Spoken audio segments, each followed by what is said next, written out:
बातें उस हवाले से हैं। ये पूरी तकरीर के अंदर आपको कहीं नहीं मिला कि हलवा का जिक्र क्यों नहीं आ रहा है।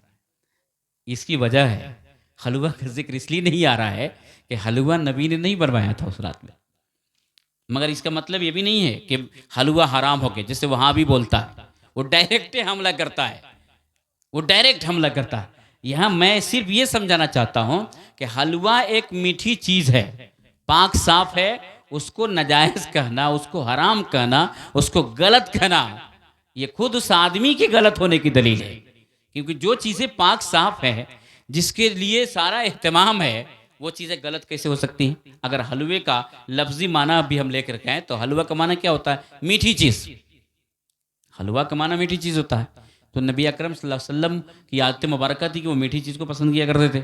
तो इसका ये मतलब नहीं है कि हम ये कहना चाहते हैं कि नबी को ये हलवा पसंद था जो हम बनाए करते हैं, बल्कि वहाँ जो हलवा हदीस के लफ्ज़ के अंदर आया उससे मुराद क्या है? मीठी चीज़।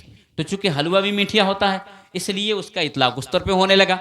मगर इसके बावजूद भी उस रात में हलवा पकाना फ़र्ज़ या वाजिब करार नहीं दिया गया, सिर्फ जायज़ चीज़ है, उसको कोई गलत भी नहीं कर रहा है। अगर कोई गलत कहता है, हराम कहता है, तो फिर उसके पास दलील होनी चाहिए कि हराम कैसे है। मगर मैं सिर्फ ये समझाना चाहता हूं कि हलवा पकाना जायज है, लेकिन हलवा को उस रात के लिए इतना लाजिम समझ लेना कि कोई ये सोचे कि यार हलवा नहीं पका इस साल तो शब बारात नहीं हुई, तो ये गलत है। कोई भी मीठी चीज़ फातिया कराई जा सकती, कोई भी मीठी चीज़ फातिया कराई जा सकती है। आपके पास सेवई है तो सेवई करा लीजिए, कुछ नहीं तो मालीदा बना लीजिए। फातिहा का मतलब होता है इसाले सवाब करना, दुआए मगफिरत करना। तो अगर शिरनी मौजूद है तब भी हो जाएगा, और शिरनी मौजूद नहीं है जब भी हो जाएगा। फिर कोई ये नतीजा मत निकाले कि मैं ये कह रहा हूँ कि शिरनी मत रखिए, नहीं मत रखिए, वो अलग हुक्म हो गया। लेकिन मैं ये कह रहा हूँ कि फातिहा शिरनी के बगैर भी होगा, शिरनी के साथ भी होगा।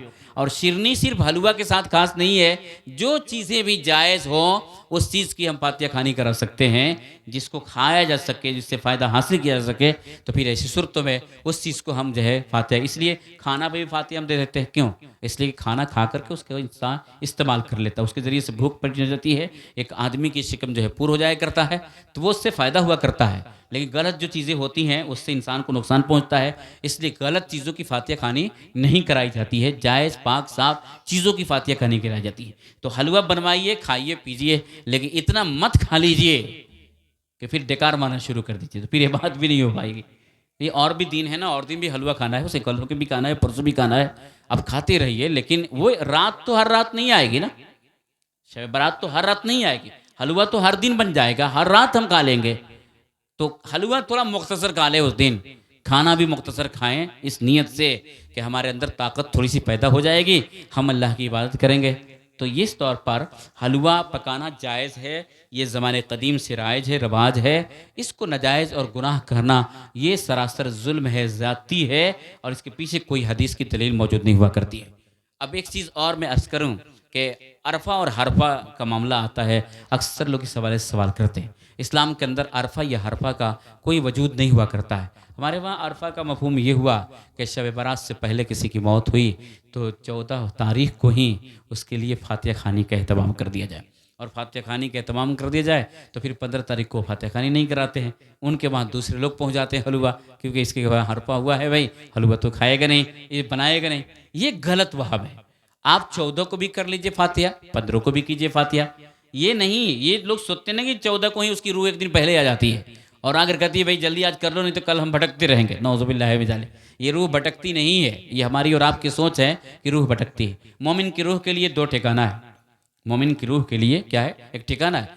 अगर इंसान ने अच्छा जवाब दिया है तो फिर उसके लिए रहमत ही रहमत है, और गलत जवाब दिया है तो फिर अजाब में मुब्तला है वो। अगर अच्छा जवाब है तो रूह तो जन्नत की बहारों में है, तो जन्नत की बहारें छोड़ करके हमारी गलियों में क्यों भटकेंगी। और अगर अच्छा जवाब नहीं दिया है तो फिर अजाब में है। तब अजाब में तो उसको फुर्सत कहाँ है कि 14वां दिन आ जाए, 13वां दिन आ जाए और आकर के आपके सामने जो है फरियाद करती हुई रहा है। हाँ, बाज़ किताबों के अंदर ये जिक्र है कि शब बारात की रात में रूहों के लिए आज़ादी होती है, वो आज़ादी अलग है, वो अल्लाह की तरफ से है कि तुम जाओ।